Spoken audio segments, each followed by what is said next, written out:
Star लोग का तो बधाई नहीं आया, स्टार लोग का तो बधाई नहीं आया, तो किसी लोग का नहीं आया मुझे था। लेकिन एक एक का देखे थे, वो ओम प्रकाश, वो जो बिल्डरवा के पापा है, शायद बहुत लोग हमको न्यूज हमको वो भेजे थे, सेंड किए थे, भैया देखिए यह वीडियो ऐसा सब बोल रहा। तो सौरभ को अच्छा बोल रहा था, अच्छा बता रहा था वो। सौरभ जी से मुलाकात आपको कैसे हुआ था भैया? सौरभ जी से मुलाकात तो इस तरह से हुआ, एक लड़का था, देखिए सौरभ जी का कहानी अगर बताया जाए कि उससे मुलाकात कैसे हुआ।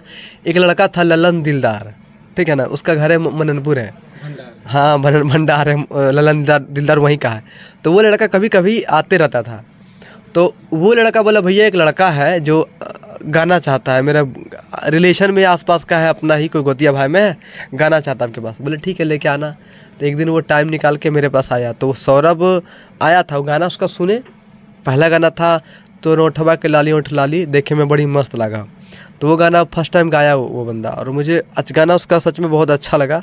और गाना बना के डाले भी उसका, और इतना अच्छा लगा उसका आवाज़ हमको, इतना अच्छा लगा कि उसी दिन, जिस दिन फर्स्ट दिन वो गाना गाने आया, उसी दिन उसी लड़का का हम इंटरव्यू लिए थे। फर्स्ट दिन ऐसे मोबाइल करके हम ना इंटरव्यू लिए थे कि भाई तुम कैसे गाना गा रहे हो, कब से गा रहे हो, और मतलब हम मुझे कैसे जानते हो। तो सौरभ बोला कि आपको हम फेसबुक पे देखते थे, वो मतलब हम गाना हम गाते थे तो वो देखता होगा। बोला आपको कब से देखते थे, आपके पास हम जाना चाहते थे। तो सौरभ मेरा नंबर मतलब वो नहीं लिया था, फेसबुक पे नहीं देखा होगा, वो कॉन्टेक्ट किया दिलदार से, ललन दिलदार से। बोला होगा कि उस मनीष जी से कॉन्टेक्ट है क्या आपका, हमको उनके पास गाना है। तब वो मेरे पास गाना गाने आया, और फिर 1 2 3 4 5 पाँचवा गाना है जो राइफल का नॉक है, उसका बज गया। साथियों अभी हम चानन में हैं, और इसी जहाँ पे अभी आज बैठे हुए हैं, इसी स्टूडियो से जो है सौरभ यू का गाना वायरल हुआ है। भैया जी भी हमारे साथ हैं, आज इनसे हम आपको मिलाते हैं और जानकारियाँ लेने का प्रयास करते हैं कि कब से यहाँ पे स्टूडियो हैं, ये सब चीज़ों के बारे में भैया से जानते हैं। स्वागत है भैया आपका। नमस्कार, आप सभी लोग जितने लोग देख रहे हैं आज सच्चाई आज तक के सारे दर्शकों को मेरा दिल से नमस्कार। और आप यहाँ पे आए, मुझे बहुत खुशी हुई जी। और आप जो अभी बोल रहे थे ये बिल्कुल हकीकत है, यहीं से गाना बना है वो वाला। तो वैसे मेरा नाम जो है वो कुमार सिंह मनीष है, और मैं पर्सनली ये जो स्टूडियो जो हम ये बना रखे हैं वो हम अपने लिए बना है। और प्लस पॉइंट क्या है कि वैसे जब हम खुद गाना बनाते हैं, और जब हम बना के फेसबुक पे डालते थे या यूट्यूब पे, इंस्टाग्राम पे शॉर्ट्स वगैरह, बहुत सारे मेरे इंस्टाग्राम पे भी वैसे 4 लाख है फॉलोवर, तो उस पर भी मेरे 23 मिलियन, 11 मिलियन, 25 मिलियन, 8 मिलियन, 10 11, मतलब बहुत सारे व्यूज़ आते हैं। तो काफ़ी सारे लोग जब व्यूज़ अच्छे खासे आते हैं तो काफ़ी सारे लोग कॉन्टेक्ट करते हैं कि भैया मुझे भी गाना बनाना है, गाना गाना है। तो उस तरीके से मैंने भी एक चैनल खोला है, द लव म्यूज़िक, और फिर बाद में मैंने उसका नाम कर दिया MK म्यूजिक स्टूडियो, जो भी अभी जिसका नाम MK म्यूजिक स्टूडियो है। तो अभी वो जो चैनल चल रहा है जिसमें गाना वायरल चल रहा है, तो इसीलिए हम ये चैनल, मतलब ये जो स्टूडियो खोले थे अपने लिए खोले थे। तो भैया मुझे भी गाना गाना है, भैया मुझे भी गाना गाना है, तो हमको लगा कि अपने साथ कुछ लोगों को भी हेल्प करना चाहिए, बाकी लोग भी मेरे साथ और लोग भी आगे बढ़े। हम ये सोच के खोले थे कि ये चैनल, मतलब ये स्टूडियो हम सिर्फ अपने लिए गाएंगे, इसलिए गाँव में खोले हैं। अगर लोगों के लिए खोलना होता तो लखीसराय में खोलते, क्योंकि लोग आने में दिक्कत ना हो। अब हम अपने लिए खोले, हम उसी बीच में ललन दिलदार, काफ़ी सारे लोग गाना गाने के लिए आए। एक लड़का था जो लेके आया सौरभ को कि भैया एक लड़का है गाना गाएगा, आपके पास गाना चाहता है। आपको विश्वास था भैया कि जो है सौरभ यू जो है वायरल इसका गाना? हाँ विश्वास था, इसलिए विश्वास था क्योंकि फर्स्ट गाना जब ये गाया था ना, तो उसी टाइम इसका इंटरव्यू लिए थे, और किसी सिंगर का हम इंटरव्यू लेते नहीं है। अब हमको भी नहीं पता था कि उसका इंटरव्यू हम क्यों लिए थे। अभी यूट्यूब पे जाके लिखेगा कुमार सिंह मनीष सौरभ यू इंटरव्यू, 7 महीना पहले का आपको इंटरव्यू मिलेगा, क्योंकि गाना इसका अच्छा लगा था हमको। ये पता नहीं था कि इंटरव्यू अभी उसको बहुत लोग लगा, लेकिन हम 7 महीना पहले इस लड़का का इंटरव्यू लिए थे, गाना अच्छा गाया था। जी। और उसी दिन जब ये गाना गाया, फिर दूसरा तीसरा, फिर इसके पीछे हम ज़्यादा मेहनत करने लगे। देखिए लिखा हुआ नहीं होता कि कौन बंदा कितना ज़्यादा चल जाएगा, लेकिन उसके पीछे हम ज़्यादा मेहनत कर रहे थे। पता नहीं हमको क्या पता था कि वो हो सकता है वायरल हो जाए। शायद मेरे किस्मत में, उसके किस्मत में ये लिखा था कि उसके लिए हम ज़्यादा मेहनत करेंगे। जब भी ये गाना बनाता था तो इसको लेके हम कहीं ज़्यादा जगह पे जाते थे, खुद से शूट करना, भैया कुछ मिला जुला के थोड़ा सा कर दीजिए। तो हम भी अपने दिल से जितना होता था अच्छा कर देते थे, खुद से वीडियो कर देना, वीडियो एडिटिंग करना, शूटिंग करना। अभी तो आप चानन क्षेत्र में काफ़ी पॉपुलर हो गए हैं, सभी लोग आपको जान गए। इसके पीछे आपका मेहनत क्या था भैया? कब से आप मेहनत कर रहे थे सिंगिंग लाइन में? अगर हम अपने बारे में बताएं तो हम बचपन से मेहनत कर 2005 से ही कर रहे हैं। 5 से हम लगे हुए हैं, मतलब इस फील्ड में 2005 से। और जब हॉस्टल में थे ना तो उस टाइम में हम गाते थे, बट घर में किसी का सपोर्ट नहीं था कि वो गायक बने या ऐसा कुछ लाइन में जाए, पढ़ाई करके कोई नौकरी वोकरी ऐसा कुछ था। लेकिन खुद का था कि मुझे करना है। तो फिर हम हम करने के लिए कुछ पैसा जमा किए, और पैसा कमाने के लिए हम बाहर भी गए थे, काम किए, फिर पैसा जमा किए, गाना बनाए, फिर धीरे धीरे किसी स्टूडियो में रहे, वहाँ पे मिक्सिंग वगैरह कुछ सीखे, थोड़ा मोड़ा सेटअप कुछ सीखे। फिर अपना माइंड होता है आप कितना अच्छा कर सकते हैं, कहीं से कुछ चीज़ मतलब वो टेक्निक कैसे कैसे क्या लगाना है, बाकी चीज़ आप खुद से क्या कर सकते हैं एक्स्ट्रा। तो टाइम दिए, बहुत दिन तक सीखे, करते करते कुछ लोग जुड़ा गाना आपने है। सीखे कि कोई सिखाया? नहीं, खुद से सब खुद से सीखे हैं। अच्छा भैया, मगही इंडस्ट्री में जम्मू जिला के बहुत सारे कलाकार हैं, ये सबसे भी आपको संपर्क है कि सिर्फ अपने ही सारा चीज़ अभी हमको किसी से संपर्क नहीं है। एक बार अगर कैमरा सामने जो दिखा रहे हैं, थोड़ा सा कैमरा हल्का से ऊपर करना, थोड़ा सा मैं ये दिखाना चाह रहा हूँ कि यहाँ पे आप देख सकते हैं जो फोटो लगा हुआ है कुमार सानू, मोहम्मद अजीज, उदित नारायण का। तो हमारा एक अलग जोन है, हम भले मगही एरिया में आते हैं, बट हमको किसी से वो नहीं है, मैंने सिर्फ अपने अकेले कर रहे बस हमारा जोन ही अलग है। और मगही में बाकी क्या है, एक डिजिटल प्लेटफॉर्म है, हम गाना गाएंगे तो ऑटोमेटिक लोगों को अच्छा लगेगा तो सुनेगा, नहीं अच्छा लगेगा तो ज़बरदस्ती कोई किसी का गाना नहीं सुनता है। आप उसको अच्छा एंटरटेनमेंट देंगे। अगर मान लीजिए हम एक अच्छा गाना गाए हैं, अगर हम नहीं भी रहेंगे ना, तो मेरे वहाँ पे नहीं है, हम सोए हुए हैं, तो भैया आपका गाना बज रहा है वहाँ पे, कब रे, अभी नींद में, बाद में करना ना फ़ोन, अब भैया आपका गाना बजाइए, देखिए ना, नहीं मैंने क्या मतलब वहाँ पे नहीं भी है, फिर भी मेरा गाना वहाँ पे चल रहा है, अच्छा काम किए ना। तो सिंगिंग पहले से आप कर रहे थे? आप भी सिंगर है सर? हाँ, थोड़ा मोड़ा सिंगर जी। अभी थोड़ा सर्दी हो रखा है, तबीयत खराब है, तो थोड़ा गाएंगे तो थोड़ा।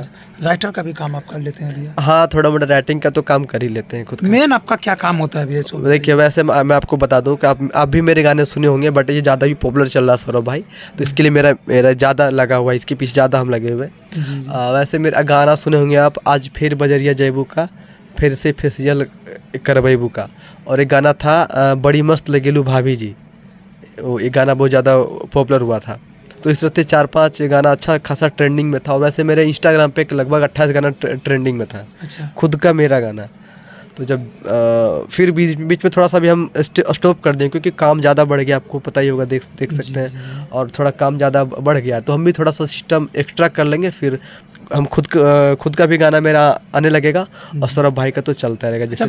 जैसे कि सौरभ के लिए जितना मेहनत किए, सबके लिए उतना ही मेहनत करना चाहते हैं, हर किसी के लिए। हाँ, लेकिन जिसका बात ज़्यादा अच्छा होता है ना, तो लगता है कि वो बच जाएगा, या फिर क्योंकि पहला नंबर हम यही बोलना चाहते हैं। बहुत लोग देखेगा तो वो ये सोचेगा, जो वीडियो में देख रहे होंगे, वो लोग यही सोच रहे होंगे कि जो लोग अच्छा गाता है उसके ऊपर मेहनत करता है, जो अच्छा नहीं गाता उसके ऊपर मेहनत नहीं करता। तो इसका मतलब एक ही है कि हम जो ये स्टूडियो हम जो खोल रखे हैं, जो अच्छा गाता है थोड़ा उसको और अच्छे से हम बता देते हैं, गाने का तरीका सिखाने का होता है पूरा एकदम A to Z सारे गामा पाता है। तो ये हम खुद नहीं सीखे तो दूसरे को हम कहाँ से सिखा पाएंगे। मीडियम जो है वो हम बता देते हैं, मीडियम तक। अब एकदम उसको कुछ आ ही नहीं रहा है तो उसके लिए तो माइक से हटा के बोलेंगे पहले हारमोनिया पकड़ो, सीखो अच्छा से, तो उतना हम नहीं बता पाएंगे, तो वो उसके लिए फिर क्लास है। अच्छा, बहुत सारे सिंगर को देखे हैं कि जहाँ से वो पहले उठा है आज वहाँ पे वो नहीं है, तो ऐसा ये सब क्या प्लान है आपका आगे? ऐसा देखिए, ऐसा बहुत सारे लोग होते हैं जो जिस जगह पे होते हैं, फिर बाद में मनमुटाव हो जाता है। हम लोगों के बीच में बात हो चुका है, और बहुत जल्द यही जो भी काम होगा इसका सौरभ का यहीं से होगा, और सब तरीके से होगा। और दूसरा नंबर है कि बहुत लोग होते हैं ना, जब हिट हो जाते हैं तो अपना चैनल वो खोल लेते हैं, फिर अपना काम करने लगता है, अपने मन से चलने लगते हैं। तो लोग सोचने से पहले मैंने इसको खुद हम बोल दिए हैं कि तुम्हारा भी एक चैनल हम क्रिएट करके देंगे, खुद का चैनल, क्योंकि लोग माइंड में सोचेगा, उसके दिल में पहले घुस जाना है, और उसके लिए ऐसा क्या हर लोग करते हैं, तो मैंने उसको बता दिया है। तो प्रॉपर तो काम जो अपना चैनल में भी अगर वो गाना डालता है तो वो भी हम ही बनाएंगे, मेरे में भी आएगा तो वो भी हम ही बनाएंगे, और अदर कंपनी का आएगा वो भी हम ही बनाएंगे। सारा कुछ सब कुछ पहले प्रक्रिया हो गया कि सबका काम यहीं से करना है, तुम भी करो, हम भी करें, सबको करना है। जो चंद्रभान पहलवान का आपका वीडियो वगैरह लेते हैं, इंटरव्यू लिए हैं, स्टेटस में भी लगाते हैं, आपका नंबर भी तो सेव, अभी तो मेरा स्टेटस देखते हैं, और उनका भी तो घर यहीं पे है, सिंचक ही है, उनका इंटरव्यू लिए आप, उनका भी घर, वो भी आए यहाँ पे स्टूडियो में आए, उनके भैया, उनके पापा जी भी, बहुत सारे लोग आते हैं, गांव के लोग तो आते जाते रहते हैं। अब उनका गांव, मेरा एक ही गांव है, तो सिंचक के पहली बार हम सुना कि यहाँ पे आपका स्टूडियो है। हम बोले ना पर्सनली खोल लेता हूँ दुनिया। आप देखिए कहीं पे लिखा हुआ है MK म्यूजिक स्टूडियो, कोई बोर्ड देख लीजिए। अभी गाना का क्या तैयारी चल रहा है भैया? कि लगातार आप महीना में कितना गाना सौरभ जी का? अभी सौरभ का महीना में कम से कम, एक महीना में कम से कम 10 से 12 गाना आ जाएगा सौरभ का, बढ़ते जाएगा दिन प्रतिदिन। क्योंकि क्या है कि अभी मेरे पास सिस्टम थोड़ा सा कम है, क्योंकि हम सिस्टम एक ही खरीद के रखे हैं, क्योंकि कोई फ्यूचर देखा नहीं कि हमारा एकदम इतना बढ़ जाएगा तो हम अभी से 12 सिस्टम खरीद लें। वो जब ऐसा हुआ है तो अब हमको सिस्टम थोड़ा बढ़ाना पड़ेगा, जी। काम ज़्यादा हो गया जी, है। जी, जी। तो अब बढ़ाएंगे ना, तो अभी 12 गाना है, कल जाके 24 गाना हो जाएगा, तो एक और एक्स्ट्रा सिस्टम। सौरभ जी का गाना सर मुस्कान केटी और ये तुलसी के साथ में कब आएगा भैया, ये सब भी प्लान आपके? हाँ, ये सब भी प्लान हो चुका है। दुर्गा पूजा के बाद हम लोग उसी के साथ हम शूट करने जा रहे हैं, मुस्कान गेटी के साथ। जी, शूटिंग कहाँ पे, लोकल होगा इसके बाहर? नहीं, पटना में ही होगा। अच्छा, अच्छा, और अच्छा। अच्छा लोकेशन है, बहुत अच्छा। वो सब जो संस्कृति हो गया, ये सब जो नाम सुने हैं वो सब में नहीं है, कोई अलग लोकेशन है, डिफरेंट टाइप का लोकेशन वो है। आपके प्लान से होगा? आपके प्लान से। और बहुत जल्द सौरभ का जो वीडियो आएगा, वो जो पवन सिंह जो के साथ जो हीरोइन काम की है, पियर फराग वाली, जी सर। उसके साथ भी इसका गाना आएगा। वो मेरे कॉन्टेक्ट से आएगा, क्योंकि उनका मेरे से डायरेक्ट वो है ना। जी सर। बाकी तो लोग जैसे अभी प्रमोद प्रेमी, रितेश पांडे, कल्लू जी, सबका गाना में वो लड़की दिखती है जो पियर फ्राग वाली है। जी। बाकी नॉर्मल जो मघी का स्टार है, उनके साथ वो लड़की कभी काम नहीं की, क्योंकि वो सिर्फ बड़ा बड़ा का काम करता है। लेकिन उनका कॉन्टेक्ट मेरे से डायरेक्ट जी, है। जी, जी। और वो लड़की मेरे, और वो मैम जो है वो मेरे गाने पे काम की है। जी। तो मैंने उनको रिक्वेस्ट किया है कि आप सौरभ के गाना पे भी आपको काम करना है। जी। तो बाकी का तो, लेकिन उसके साथ ना आशीष यादव का गाना है, ना रोशन रोही का गाना है। सबसे हट के होगा। हाँ, लेकिन सौरभ का डायरेक्ट पवन सिंह के जो उनके साथ गाना इसका आने वाला है। हाँ, सिंचक गांव में है और काफ़ी हम लोग जो है बातचीत हुआ है। अगर कुछ भी ऐसा होता है तो भैया से हम बराबर इंटरव्यू वगैरह लेंगे, और ये चैनल के माध्यम से आपको देखने का भी मौका मिलेगा। बहुत कुछ भाई बोले हैं, कैसे सौरभ यू आगे बढ़े, सौरभ यू कैसे स्टार्ट किए करियर, कैसे वो वायरल हो गए, कौन कौन लोग आगे क्या उनका प्लान है, कौन हीरोइन के साथ भी उनका गाना आने वाले हैं, तमाम मुद्दे पे हम लोग बात किए। आप इस वीडियो को देखिए और कमेंट के माध्यम से राय दीजिए। जय हिंद, जय भारत। भैया